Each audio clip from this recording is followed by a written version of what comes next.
What's going on, everybody? It's etaprime back here again. Today we're going to be taking a look at the all-new MSI Claw 8 AI Plus. And I do want to mention that I've had this in my possession for a few weeks now.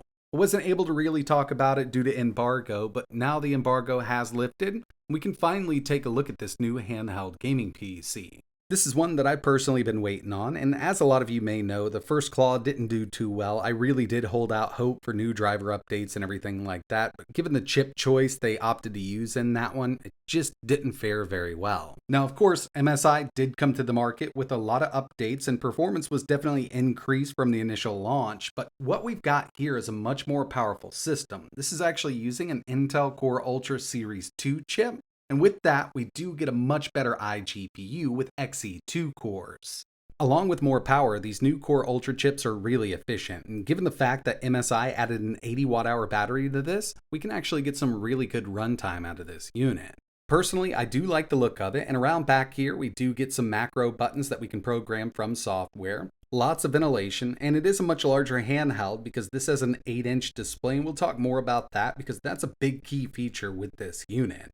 They've also added more I/O. Now up top, we've got our volume rocker, 3.5mm audio jack, 2 USB 4 ports, and both of these run at a 40 gig protocol, micro SD card slot, and our power button / fingerprint sensor, so we can log in really quickly to Windows with this unit.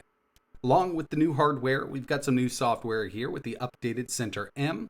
Lots of great changes here, and I will go over all of them in just a bit. But one of my favorites is actually the fact that our quick menu is now integrated with the Microsoft bar. And this is the first time we've seen this in a handheld, so they did have to kind of work close with Microsoft to get this up and running. Now that we're seeing it here, I do think that more handhelds down the road, at least handhelds that are running Windows out of the box, will utilize something like this. But it's really cool to have something, integrated into the operating system like it is with this.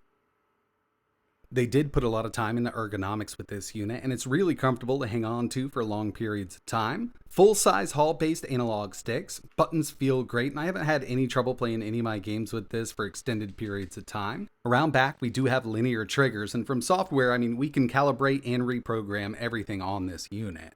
It's also got a built-in gyro, and when it comes to the D-pad, it is totally redesigned. I'll tell you, I still don't like the way it feels. It feels a bit sharp.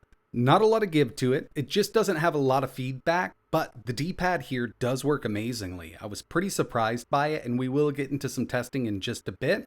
Just keep in mind, yeah, it's still a bit sharp, and it might even be a bit sharper than the older one on the original Claw. But everything else fits in the hand perfectly. You can reach all of these buttons, and of course, one of the standout features here is going to be this screen. 120 Hz, it supports VRR, it's an 8-inch IPS at 1200p, so it's a 16:10 aspect ratio, and personally, I'm a big fan of it. I think it looks great, and the fact that we've got VRR is really awesome. And I'll give you an example here. This is Cyberpunk 2077, we're at 1200p, high settings. XeSS just defaulted to the quality preset, and I'll show you right there, we're at that high preset, XeSS, quality. 1200p, and I've got VSync set at 120 Hz. Now we're not going to hit 120 at high settings, and at 1200p high, we're not going to hit 60 even at a 30 watt TDP. As you can see from Afterburner, we're right there in the lower 40s, but the game here feels super smooth because we don't see any kind of screen tearing going on. And if I didn't have that frame counter on right now, I really wouldn't know any better that it wasn't running at 60 FPS. It feels super smooth on this display. But it's actually pretty easy to get this up past 60 FPS on the new Claw 8 AI Plus. And basically, all you need to do is take that resolution down. I've gone to 800p, we were previously at 1200p, so right now we're at 800p, high settings, XeSS set to quality, and we're seeing an average of around 82. And in between with those resolutions, you can definitely lock this down at 60. I just wanted to show you that jump from 1200 down to 800. And it's a pretty nice bump in performance.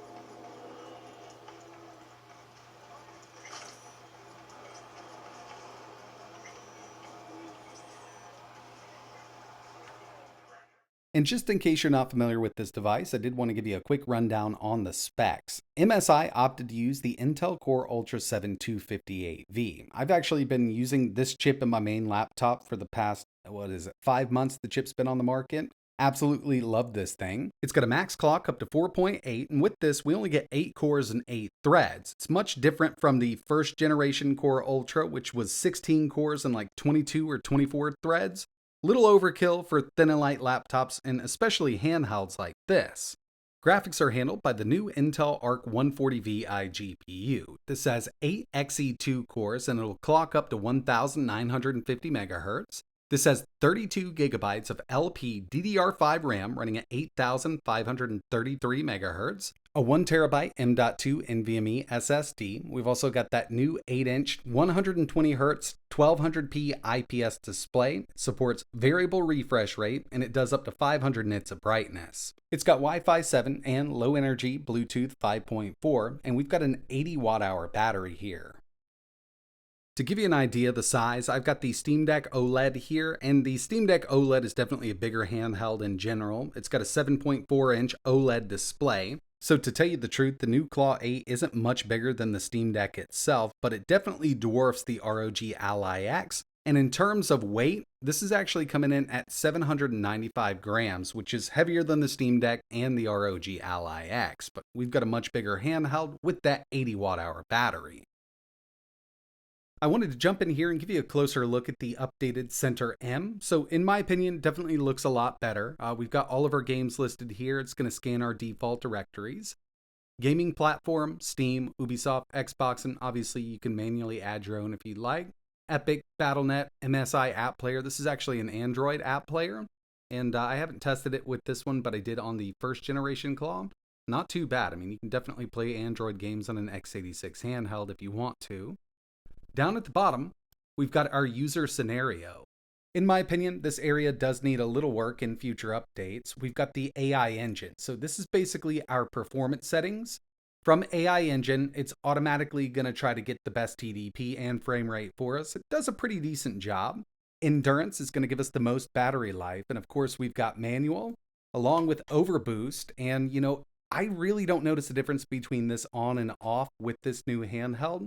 Not sure if it's kind of a leftover, but basically with overboost, it would disable a lot of the virtualization stuff with the older chips. With this, we don't have any extra threads or anything like that, and I really don't notice a huge jump in TDP or performance while turning it on or off.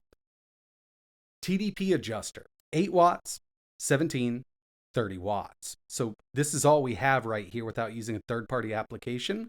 I do think we need kind of a slider here because it's a little all over the place. There are games that I'd like to just run at, 21 watts, maybe even 18 watts. Now you can use the third-party app if you want to, but for now we've only got these 3 manual settings. We've also got full control over the fan speed. Auto actually keeps this thing nice and chilly, but if you wanted to go to advanced, you can adjust everything from here.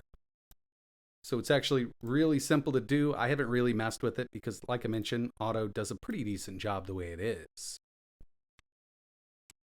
Controller mode, gamepad mode, desktop mode.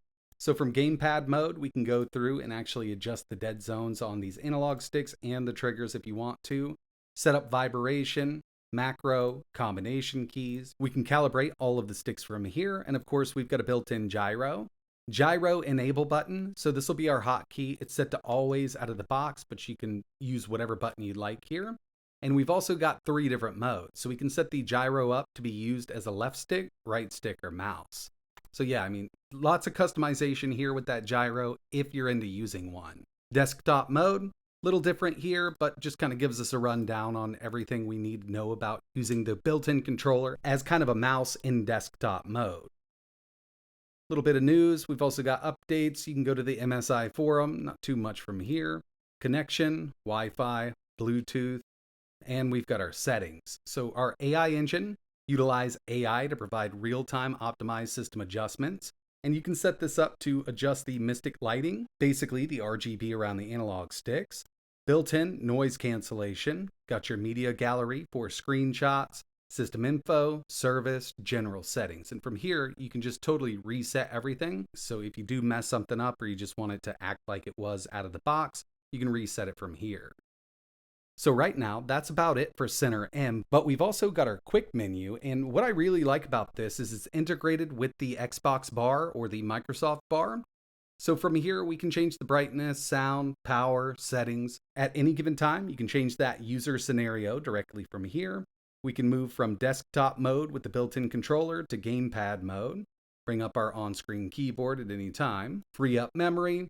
Got a real-time monitor here. Go directly to the desktop. Up at the top, got our friends. So yeah, I mean, it just utilizes that Microsoft bar. Sound adjustment for built-in microphones or audio output. Screenshot, screen recording, the built-in Microsoft performance metrics, general settings, and the widget store.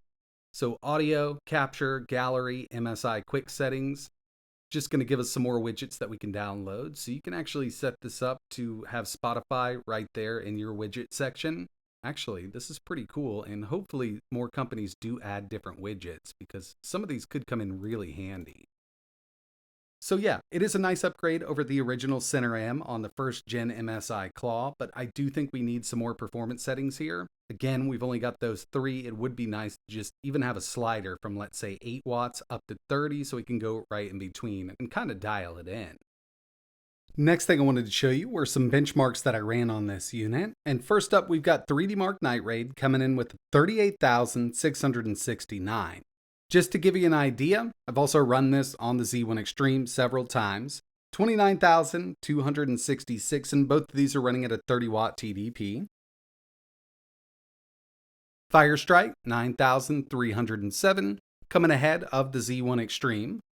And finally, Time Spy, with one of the highest scores that I've seen out of a chip like this, 4,600 versus the Z1 Extreme, and it really depends. You can get anywhere from 3,100 up to 3,600 with the Z1 Extreme, depending on the day. But it's kind of a known fact that in these synthetic benchmarks, these Core Ultra chips seem to get a little higher than Ryzen. Even the first generation Core Ultra definitely benched out really high with synthetics, but then kind of fell on its face when it comes to real-world gaming. So that's the next thing I wanted to do, run some more games. And first up, we've got Forza Horizon 5. And this is one of those games that gave me a lot of issues on the first generation Claw. Even after all of the updates, we did have to really turn those settings down. But with the new Core Ultra 258V here, we're at high settings, 1200p, XeSS is set to balance, and we're seeing an average of around 82 FPS. This is more than playable. Next game we have here is Doom Eternal. I know it's an older one, but right now we're at medium 1200p, no resolution scale. And one thing I've noticed about this new Claw is the speaker system. It does support DTS and it's got those front firing stereo speakers. I wouldn't be the first one to tell you that the Claw, even the original, had a good sound system. In fact, I think the first person to say anything about it would be Stubbs from Retro Handhelds. Yeah, now that I actually think about it, he'd definitely be the first one to tell you. Now I want to test out this D-pad. I'm using the new Capcom Fighting Collection. This is Marvel vs. Capcom 2.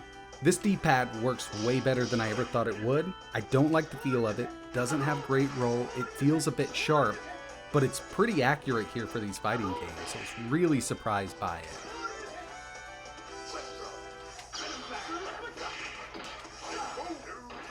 Next up, Spider-Man Remastered, and you might notice we've got a little bit of a black border around this, and this is something I ran into with this game and one other. I do think it's the brand new Intel driver doing this, but I've got it set to 1200p, and from the settings I've got it set to 16:10 aspect ratio, but it gave me those black bars on the side, which was a bit odd.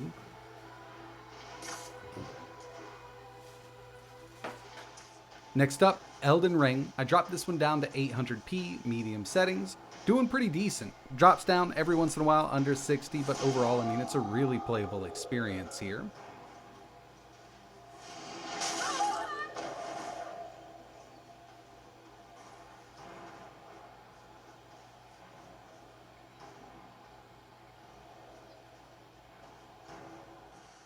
I also wanted to test God of War Ragnarok, and while it ran pretty decently, I did notice some graphical issues going on, especially with particles and everything like that. Again, it does come down to that driver. There's not much that I can do about it. And when I'm running this game with any AMD iGPU, I always enable the AMD frame gen that's built in with the game, but it doesn't play well with the Intel Arc GPU, at least with this one. There are some games where it does work fairly well, like Ratchet & Clank Rift Apart, but with this one, when I do have frame gen on, it's really not that much better.